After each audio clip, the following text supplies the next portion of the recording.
Arqueología por teléfono, un canal para pensar la arqueología y sobre todo la arqueología urbana. Bueno, vamos por eso.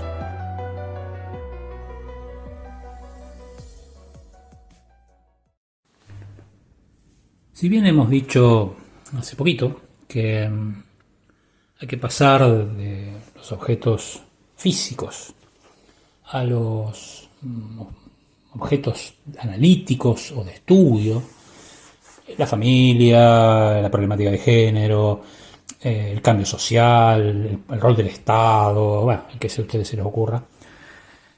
A veces los objetos son sumamente elocuentes de ciertos procesos. Vamos a ver un ejemplo. Un ejemplo que de alguna manera, por lo menos a mí me resultó bastante claro. Cuando uno ve lo que es, digamos, desparrama arriba de la mesa todos los pedazos de losa, de vidrio, los huesos, los incontables pedazos de metal, que son tornillos, resortes, bueno, hay un montón de cosas en la arqueología urbana, propios de la ciudad. A veces aparecen juguetes.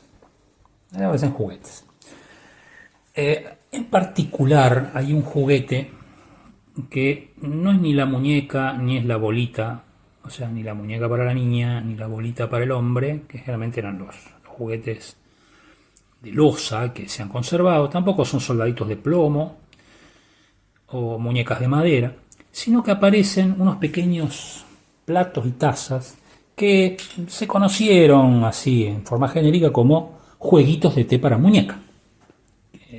Las personas que tienen, y bueno, 60, 65 años, sobre todo si son mujeres, recordarán que eso era un regalo, digamos, que se solía hacer cuando una chica, una nena tenía 5 o 7 años. Entonces, bueno, jugaba con las muñecas, traía a las amiguitas y eso servía como una especie de juego de socialización. Bien.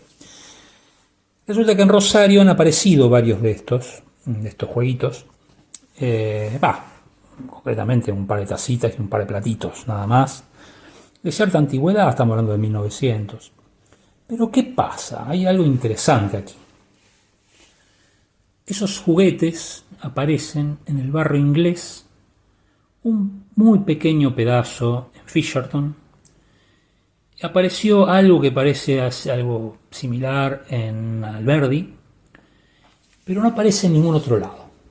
Recién pudimos encontrar un platito abandonado en el barrio Refinería, también de Rosario, pero ya de la década del 70, o sea, 70 años después.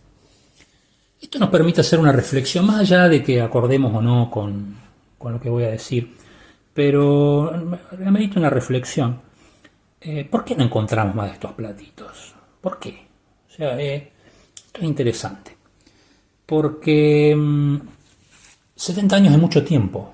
70 años es mucho tiempo. Sobre todo porque se transformó mucho la ciudad, hubo cambios demográficos, cambios sociales muy importantes. Pensemos que más o menos para 1915 un tercio de las poblaciones de las ciudades argentinas eran inmigratorias, o sea, eran de otro país, o sea, un tercio de la población.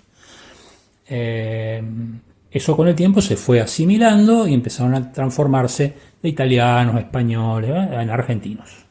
Ya no eran criollos, ya no eran gringos, ya no eran gallegos, como se decía en un momento, sino que eran argentinos. Se mezcló todo y bueno, y surgió un nuevo ciudadano. ¿Qué pasa? Estos fragmentos, estos platitos para nena de juguete, ese lapso de tiempo era misterioso. ¿Por qué no apareció algo de 1950? Si había platitos y tacitas de 1950. No nos queda más recurso que preguntarle a la gente que tenía 80 años. Si ellos habían, esas nenas en su momento, ahora señoras ya mayores, abuelas, habían tenido esos platitos. Varias dijeron que sí. Otras dijeron, no, era un regalo medio como costoso. Estamos hablando de personas que hoy tendrían más o menos unos 90 años. Entonces, excedían, digamos, esto del platito de principio de siglo. Ya estaban más aquí, digamos, pero habían conocido platitos de porcelana, son de porcelana en general. Cuando empezamos a hablar con gente que tiene y ya 70 años, 60 años, sí, yo tenía mi hermana, tenía una prima, Sí, mi mamá una vez me regaló cuando yo era nena, generalmente eran japoneses o chinos, bueno, etc. Esto generó, digamos, una hipótesis. ¿Qué pasa si el platito en realidad es un síntoma de la clase media? O sea, no es de la niñez, sino de una clase. Pensemos 1900, donde estaban ubicados estos pedacitos de plato: Fisherton, Barrio Inglés, Alberdi, lugar donde había gente de cierto poder adquisitivo. ¿Dónde no había? Y en los barrios obreros. Los obreros en ese momento carecían de un excedente como para hacer regalos de fuerte impronta simbólica, como puede ser un platito que implica para una nena que así te tenés que comportar. Tenés que usar taza de porcelana, vas a tener que invitar a tus amigas a tomar el té y darle a una supuesta hija, que es la muñeca, su bebida, su leche, su té, bueno, lo que sea. Entonces, la hipótesis, ustedes sabrán si están de acuerdo o no, sería que esto es un indicador de un cambio importante. Las clases medias, sobre todo en Argentina, se vincularon sobre todo con los servicios, mientras que las clases proletarias se vincularon sobre todo al trabajo manual. Entonces, farmacéuticos, profesionales, abogados, técnicos, ingenieros, etcétera, arquitectos, médicos, formaron una clase media que con el tiempo fue creciendo mediante la incorporación paulatina en los años 30 de nuevos símbolos. El cuidado de los niños no podían ser muchos porque había que cuidarlos bien.